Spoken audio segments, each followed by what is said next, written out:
Assalamualaikum warahmatullahi wabarakatuh. Di sini kita kelompok 1 ingin melakukan uji coba daya hantar lautan non-elektrolit atau elektrolit.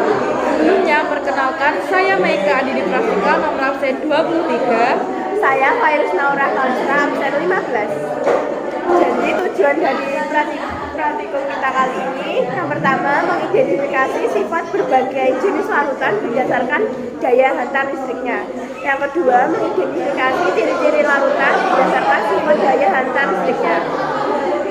Sebelum itu kita sudah mempersiapkan alat dan bahannya untuk melakukan uji coba kali ini. Alatnya adalah alat uji larutan elektrolit dan non elektrolit yang telah diukur dengan benar. Selanjutnya ada larutan. Yang pertama adalah larutan garam dapur, yang kedua adalah larutan asam cuka, yang ketiga adalah larutan jeruk nipis, yang ketiga adalah larutan soda, yang kelima ada larutan gula, dan selanjutnya ada larutan kapur atau gamping. Dan yang lain-lain ada larutan A, larutan B, larutan C, larutan D, larutan E, dan larutan F. Yang pertama ada larutan garam dapur. Dapat dilihat bahwa larutan garam dapur dapat menyalakan lampu dan garam dapur juga mengeluarkan gelembung gas, yang berarti garam dapur termasuk ke dalam larutan elektrolit kuat. Selanjutnya ada larutan asam cuka.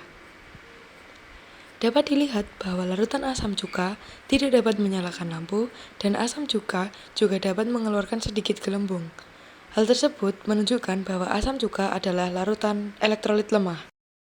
Selanjutnya ada larutan jeruk nipis. Dapat dilihat bahwa larutan jeruk nipis tidak dapat menyalakan lampu dan jeruk nipis juga dapat mengeluarkan sedikit gelembung. Hal tersebut menunjukkan bahwa larutan jeruk nipis merupakan larutan elektrolit lemah. Berikutnya ada larutan soda. Dapat dilihat bahwa larutan soda tidak dapat menyalakan lampu, akan tetapi larutan soda dapat mengeluarkan banyak gelembung, yang berarti larutan soda termasuk ke dalam larutan elektrolit kuat. Berikutnya ada larutan gula.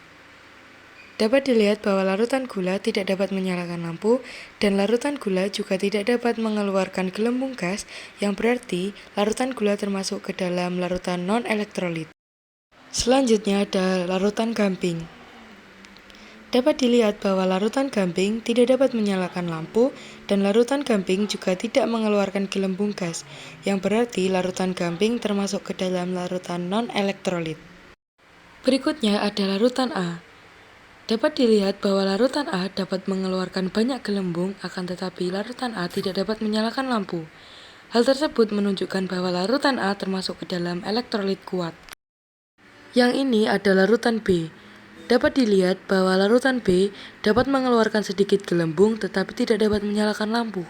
Hal tersebut dapat disimpulkan bahwa larutan B termasuk ke dalam elektrolit lemah. Selanjutnya ada larutan C. Dapat dilihat bahwa larutan C dapat mengeluarkan banyak gelembung, tetapi larutan C tidak dapat menyalakan lampu. Hal tersebut dapat disimpulkan bahwa larutan C termasuk ke dalam larutan elektrolit kuat. Berikutnya ada larutan D. Dapat dilihat bahwa larutan D tidak mengeluarkan gelembung sama sekali dan juga tidak dapat menyalakan lampu. Hal tersebut dapat disimpulkan bahwa larutan D termasuk ke dalam larutan non-elektrolit. Berikut ini dapat dilihat ada larutan E. Larutan E tidak dapat mengeluarkan gelembung sama sekali dan juga larutan E tidak dapat menyalakan lampu. Hal ini menunjukkan bahwa larutan E termasuk ke dalam larutan non-elektrolit. Untuk yang terakhir ada larutan F. Dapat dilihat bahwa larutan F dapat mengeluarkan banyak sekali gelembung gas, akan tetapi larutan F tidak dapat menyalakan lampu, yang berarti larutan F termasuk ke dalam larutan elektrolit kuat. Di sini kita akan menyimpulkan hasil uji coba yang sudah kami lakukan. Yang pertama ada garam dapur termasuk elektrolit kuat. Yang kedua ada asam cuka termasuk ke dalam larutan non-elektrolit. Selanjutnya ada jeruk nipis termasuk elektrolit lemah. Selanjutnya ada soda yang termasuk ke dalam elektrolit lemah. Selanjutnya ada gula termasuk non elektrolit. Dan selanjutnya ada larutan gamping yang termasuk ke dalam larutan non-elektrolit. Selanjutnya ada larutan A termasuk elektrolit kuat. Selanjutnya ada larutan B yang termasuk ke dalam larutan elektrolit lemah. Selanjutnya ada larutan C termasuk elektrolit kuat.